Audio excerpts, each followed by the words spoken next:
পর স্বাগত। আমরা গতকাল থেকে তুলে ধরছিলাম দিলীপ ঘোষ সরাসরি দীঘার সে উদ্বোধনী অনুষ্ঠানে যান এবং মমতা বন্দ্যোপাধ্যায়ের সাথে বৈঠক করেন।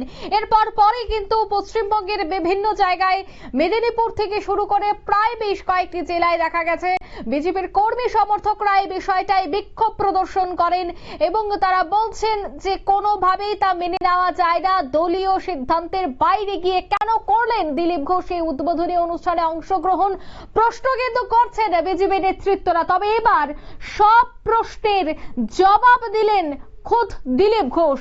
আজ একেবারে সকালে মর্নিং ওয়াক করে খুশ মেজাজে দেখা গেল দিলীপ ঘোষকে এবং সেখানেই তিনি এই বিষয়টি নিয়ে কথা বলেন এবং পশ্চিমবঙ্গ জুড়ে যখন একদিকে দিলীপ ঘোষকে জুতোর মালা পরিয়ে দিলীপ ঘোষের ছবি পুড়িয়ে বিক্ষোভ চলছে, ঠিক অন্যদিকে দিলীপ ঘোষ একেবারে মর্নিং ওয়াক করে খুশ মেজাজেই একটি সাংবাদিক সম্মেলন করেন আর সেখানে পশ্চিমবঙ্গের বিজেপি নেতৃত্বদের তীব্র আক্রমণ তিনি করেন।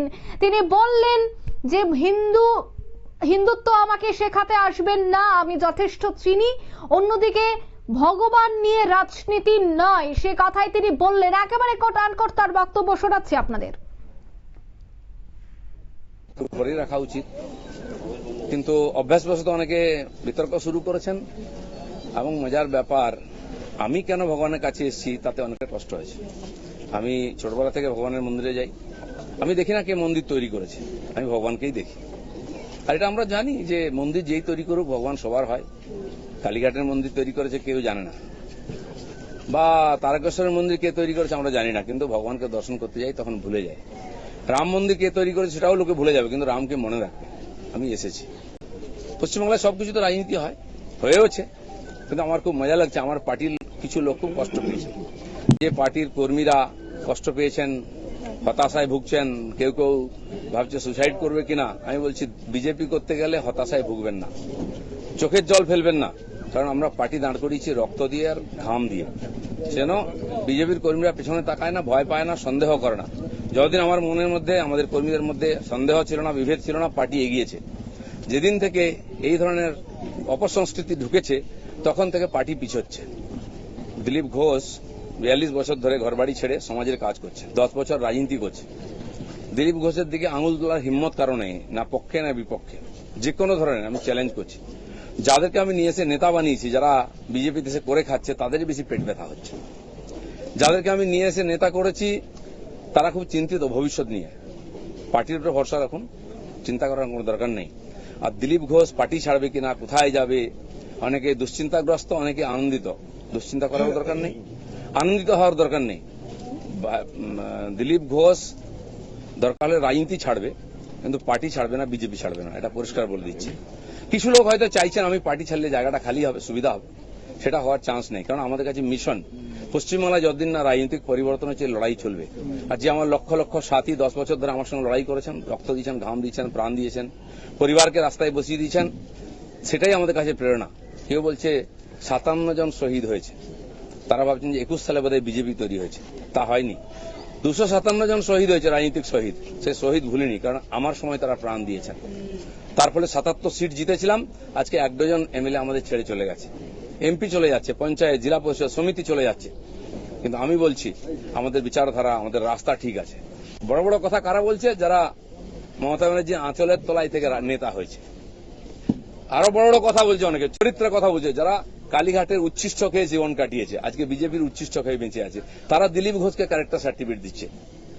যারা 4টে বিয়ে করে, 14টা গার্লফ্রেন্ড রাখে, রাত্রের জীবন একরকম, দিনের জীবন একরকম, তারা দিলীপ ঘোষকে ত্যাগী ভোগী বলছে। আহাম্মক। রাস্তায় দাঁড়িয়ে বলো লোকে কি বলবে। দিলীপ ঘোষ আজকেও রাস্তায় দাঁড়িয়ে আছে, কালো দাঁড়িয়ে ছিল, আগামী দিনেও থাকবে। মানুষ জানে দিলীপ ঘোষ কি করেছে, দিলীপ ঘোষ কি। আমার মন আর মুখ এক। আমি পর্দার আড়ালে কথা বলি না, কোন নেতার সঙ্গে বন্ধ ঘরে মিশি না, আমি সে যেই নেতা হোক। আমি চৌরাস্তায় দাঁড়িয়ে কথা বলি, ক্যামেরার সামনে কথা বলি। এটা দিলীপ ঘোষ। তাতে যদি কারো কষ্ট আমার কিছু করার নেই। দিলীপ ঘোষের মিশন ঠিক আছে, দিলীপ ঘোষ পাল্টাবে না, তার নীতি পাল্টাবে না। দিলীপ ঘোষ বাংলায় পাল্টাতে এসছে, অর্ধেকটা হয়ে গেছে। যারা কোনোদিন পার্টির জন্য কন্ট্রিবিউশন করেননি তারা বুঝবেন না বিজেপি কি, দিলীপ ঘোষ কি। সেই জন্য কষ্ট পাওয়ার কোনো কারণ নেই। দিলীপ ঘোষ আছে, দিলীপ ঘোষ থাকবে যতদিন পার্টির প্রয়োজন হবে। যে কর্মীরা আবেগে ভাসছেন, আবেগে ভাসার সময় নয়। যদি সত্যি সংকট আছে লড়াই করুন। আর বিজেপির কর্মীদের উপর আক্রমণ, হিন্দুর উপর আক্রমণ ভারতবর্ষে প্রথমবার হয়েছে।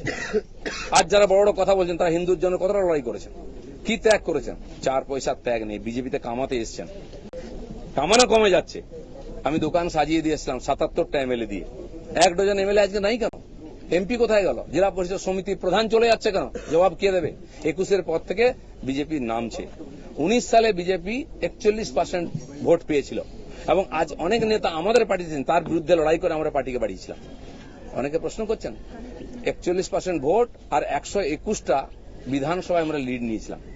5 বছর পরে 24 সালের ইলেকশনে সেই ভোট 39% নেমেছে আর 91টা বিধানসভায় আমরা লিড পেয়েছি। পার্টি এগোচ্ছে না পিছোচ্ছে? আমরা হার জিততে ভুলে গেছি 21 সালের পরে। প্রশ্ন করুন, পাবলিক প্রশ্ন করছে। দিলীপ ঘোষের এটাই প্রশ্ন আছে। যারা আমাকে প্রশ্ন করছেন আমি তাদের দিকে প্রশ্ন করছি। আপনারা তো নীতি শেখাচ্ছেন, রাজনীতি শেখাচ্ছেন, হিন্দুত্ব শেখাচ্ছেন, কি দিয়েছেন সমাজ? কেন পার্টি নেমে গেছে? 250 লোকের প্রাণের বিনিময়ে যে পার্টি দাঁড় করিয়েছিলাম সে পার্টি কোথায় আজকে? কেন হারছি আমরা? কেন লোকে চিৎকার করছে?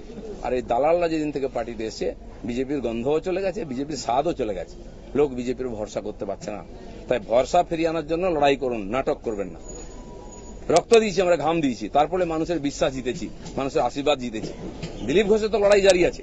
আপনারা ঠিক করুন কে কোন পার্টি থেকে লড়াই করবেন। দিলীপ ঘোষ পার্টি পাল্টাতে আসেনি, পশ্চিমবাংলাকে পাল্টাতে এসেছে। ধন্যবাদ সবাইকে। আপনারা শুনলেন দিলীপ ঘোষের বক্তব্য। একেবারে তিনি কিন্তু গোষ্ঠী কাছে প্রকাশ্যে এনে ধরলেন। তিনি বললেন যে আজ থেকে 5 বছর আগে যেখানে প্রায় 77 জন সেখানে সাংসদ ছিল, আজ থেকে 5 বছর পর বর্তমানে 1 ডজন সাংসদ সেখান থেকে পার্টি ছেড়ে চলে গেছে।